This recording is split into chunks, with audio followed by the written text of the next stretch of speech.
Sa videong ito, pag-usapan natin kung ano yung mga basic maintenance ng ating mga scooter na dapat alam natin.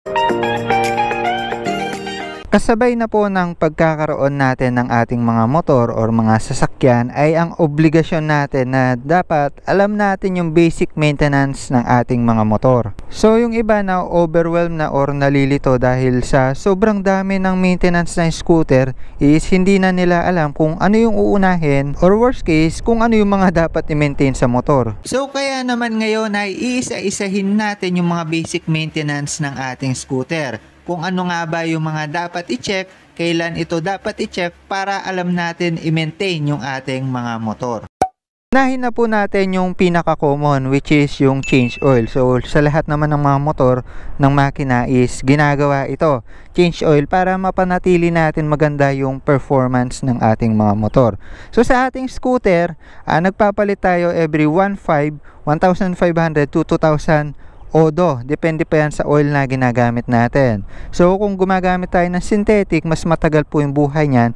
Pwede natin yung paabutin ng 3,000 odo. By the way, kung gusto niyo ng mga detailed na video about sa mga basic maintenance na binabanggit natin, lalagay ko yung link ng bawat isa dyan. So pangalawa naman po is yung gear oil natin. So bukod sa engine oil or sa pag-change oil, kailangan din natin mag-gear oil. Yung gear oil kasi is parang mas maliit na makina siya or mechanism na puno ng gears. Tapos sa loob nun, nandun yung gear oil natin. So yung concept niyan is palitan din natin kapag marumi na. Pero mas matagal po siyang dumumi kaysa sa ating engine oil. Kaya naman yung iba ginagawa na kapalit ng gear oil kada pangalawang change oil or pangatlong change oil. So yun pa yung isa natin tandaan. Pangatlo naman po natin, dahil nasa liquid na rin tayo, is yung ating mga coolant. So dito sa Honda Click, nandito yung coolant niya. Nasa loob po yan ng ating mga radiator. So kung liquid cooled po ang inyong mga motor, panigurado po na may coolant yan at radiator. So ano yung kailangan nating i-maintain dito? Kailangan na po puno or nasa tamang level po yung reserve natin. So usually yung reserve natin nakakabit dito sa Honda Click 125 150. Pero dito sa 160 po, nakakabit po yan dito sa compartment. So take note lang natin na dapat tama yung level niyan para nang sa gayon is hindi mag-overheat or makulangan ng coolant yung ating mga radiator.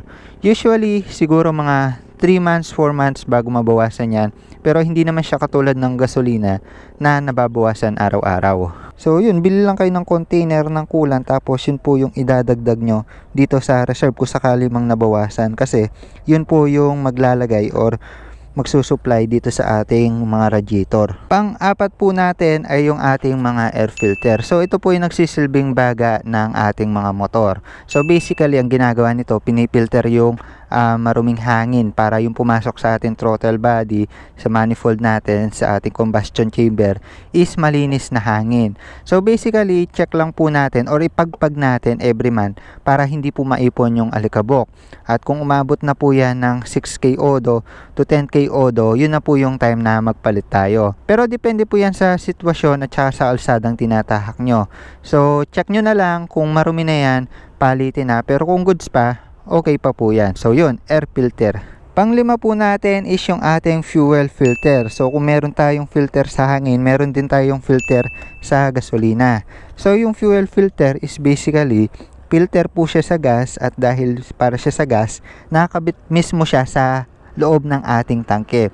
Yung filter na yun is parang foam na kung saan siya yung sumasala ng dumi sa ating mga gasolina bago siya pumasok sa ating fuel pump papunta sa ating fuel injector papunta sa combustion chamber. So basically makikita naman natin kung goods pa yon dahil nangingitim yon kapag medyo marumi na. So 10K odo pwede nating i-check kapag medyo malinaw pa yan, malinis pa yan, maputi pa, goods pa.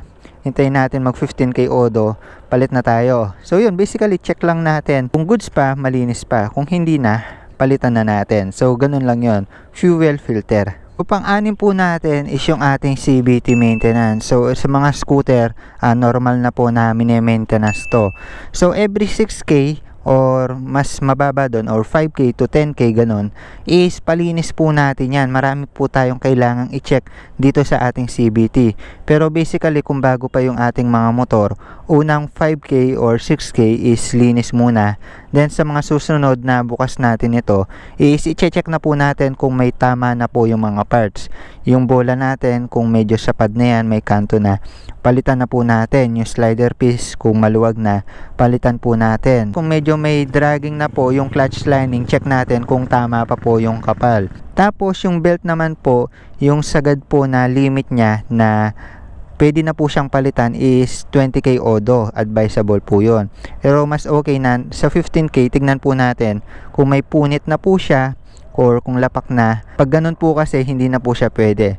Pero yun, pag binubuksan po natin, kailangan lang natin linisin at i-check kung ano na po yung kailangan palitan. So yun po yung maintenance natin sa CVT para hindi rin po mag-dragging at vibration yung ating mga motor. Naman po natin is yung ating mga braking system. So dito sa Honda Click or sa mga motor, usually may dalawang braking system po yan. So yung rear po ng ating Honda Click is drum brake po yan. So kaya naman po kapag napudpod yung ating mga brake shoe sa loob is medyo hihina na po yung preno dyan. At also may adjusting nut po tayo kung sakali mang medyo humina yung preno, adjust lang po natin yan. Pero kung sumagad na po itong adjusting nut natin, tsaka itong arrow is nakatapat na po dyan, ibig sabihin nasa limit na po yung brake shoe natin at kailangan na po natin siyang palitan. So depende rin po kung kailan siya mapupudpod. Pero usually umaabot yan ng 15K odo, 20K odo. Pero depende sa paggamit po natin. So kapag lagi nating binibigla yung preno natin, mas madali siyang mapudpod. Pero may mga indicator naman tayo at adjusting nut na magsisilbing guide natin kung sakaling pudpod na to, alam natin kung kailan siya mapupudpod at papalitan. Kasama pa rin po sa braking system is itong brake disc po natin or disc brake. Yung disc brake po natin is kailangan din natin i-maintain dahil napupudpud din po yung brake pad dito sa loob ng caliper natin. Yung brake pad po na yun po yung umiipit dito sa ating rotor disc, dito sa parang disc na yan. Ngayon, sa paggamit po natin, unti-unti po yung nauubos yung pad na yon. Pag less than 2mm na or parang dalawang guhit sa ruler is pwede na po natin siyang palitan. Ibig sabihin malapit na po kasi yun sa bakal. Baka kung sakali magtamaan yan bakal to bakal, mas lalong masira yung motor nyo. Also yung rotor disc po natin, itong pinaka disc is napupudpud din po yan. Kung sakali mang napabayaan nyo po na napudpud yung inyong mga brake pad, pwedeng magbakal to bakal at matamaan ang inyong mga rotor disc. So kung sakali mang mas manipis na po ito sa 3mm, palitan nyo na po. Ibig sabihin napupudpud na siya or nakakayod na siya at hindi na po siya maganda para sa ating mga preno. Kita nyo naman po dito kung may part na biglang lalim, pero sa part na to align pa naman or flat pa naman, kaya masabi nating hindi pa siya masyadong nakaayod at goods pa. So yun yung pangpito natin, braking system sa harap at saka sa likod. Ang walo po natin ay ang throttle body cleaning. Yung throttle body po na yon is dun dumadaan yung ating mga hangin na nanggagaling dito sa ating filter.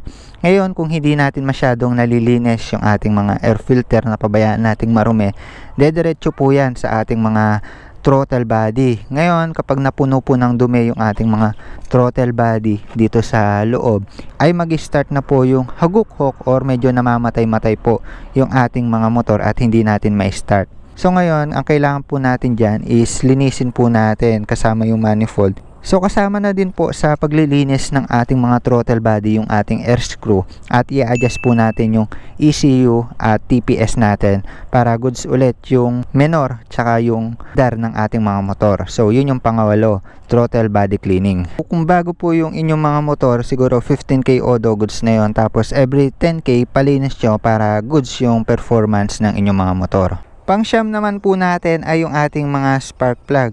So lahat naman po ng mga sasakyan merong spark plug. Ito po yung dahilan ng pagsabog ng ating combustion chamber at ng pag-andar ng ating mga motor. So kaya naman kapag pundido or hindi nag-spark yung ating mga spark plug, ang mangyayari po nun ay hindi aandar yung ating mga motor. So basically, matagal po yung buhay niyan eh. Minsan pinapalitan na lang po yan hanggang sa masira yan. Pero sa linis, sa pag-maintain po niyan, pwede po natin yan i-check ng 15K odo simula ng pagkabili natin ng motor. Check natin kung medyo nangingitim or tama pa yung clearance niya dun sa nguso niya. Pero basically matibay po yan, kaya naman yung iba pinapalitan na lang yan kapag sira na or hindi na pwede. Pang-sampu naman po natin ay ang magneto cleaning. So yung magneto po natin kapag medyo na-stack up po yan or nangalawang, ay hindi rin po andar yung ating mga makina. At yung magneto po natin yung nagpo-produce or gumagawa ng kuryente sa ating mga motor. So sa magneto, yung iba, pagkabili pa lang ng motor, pinipinturahan na para kung sakali man is hindi na magkaroon ng build-up ng kalawang. Pero kung gusto nyong i-repaint yan, pwede naman po. Pwede nyo ring inspect every 10K odo to 15K odo, linisin kung may mga kalawang or may mga debris dyan. Pero pinaka-best solution po dyan, pinturahan po agad para hindi na po mag-build up yung kalawang at hindi na po siya masyadong maintaining yung magneto natin. Pang 11 naman po natin, ito case to case basis na po ito. Pag matagtag na po yung ating mga front suspension or di po natin gusto yung tigas niya, pwede po natin siyang pa-repack or papalit ng fork oil. Sa ganung paraan, medyo lalambot po siya at gaganda yung suspension niya. So katagalan po kasi yung oil na nandito sa loob is hindi na siya nagfa-function ng maayos. Kaya naman yun, kinakailangan ng repack. So ginagawa yon siguro sabihin na natin pwedeng every 20K odo or kapag naramdaman natin na medyo tumigas na yung suspension niya.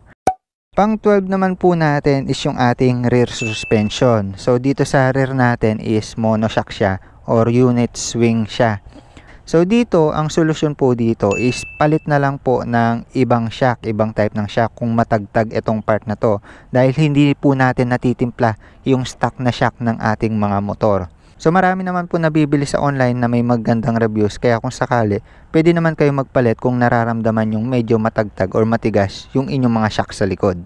Pang 13 naman po natin is yung ating ball race. So ito case to case basis din po. Pag naramdaman po natin na nag-autopilot or medyo may lagutok na po yung ating mga manibela, ay kailangan na po siyang palitan ng ball race para may ayos ulit yung pag-steering condition natin or pag-galaw po natin ng manibela. So yun, case to case basis, pag sira na, palitan na yung ball race ng ating mga manibela. Pang 14 naman po natin is yung ating fuel system. So yung pagpapagasolina din po natin is part ng ating mga maintenance para mapangalagaan po yung magandang performance ng ating mga motor.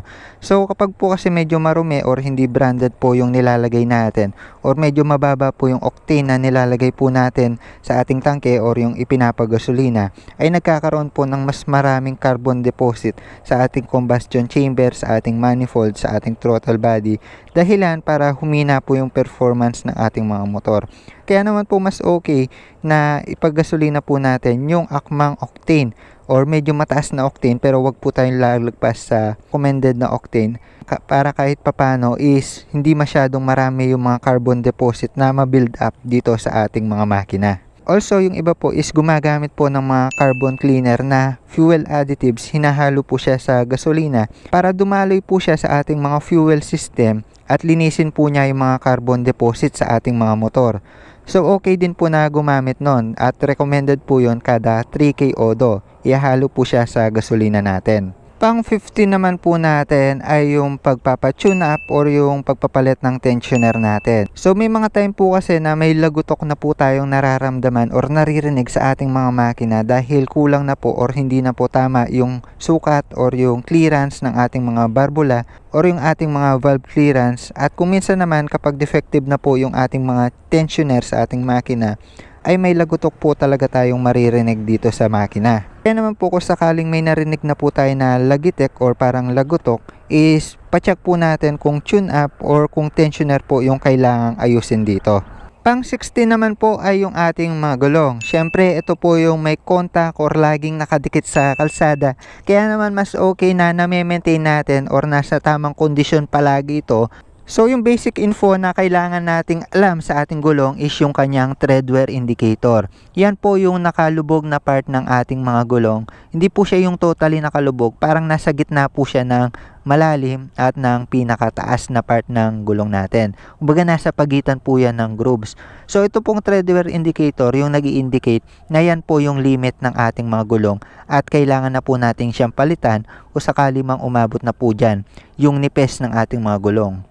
Ayan, dito sa rear part, malaki, mas malapad siya. Ito, makikita nyo. Ayan po yung ating tread wear indicator. Actually, halos nasa part siya ng ating mga grooves, ng ating mga motor. Marami naman po yung mga tire wear indicator na yan, kaya hindi naman po tayo malilito. Pang 17 naman po ay dahil dumako na rin tayo sa ating mga gulong is yung ating mga tire sealant. Yung ating tire sealant po na yon is nasa loob ng ating mga gulong. So dahil tubeless po yung ating mga gulong, yun po yung nagpapanatili at nagsisil po dito sa loob ng ating mga gulong para wala pong lumabas na hangin at compact po siya.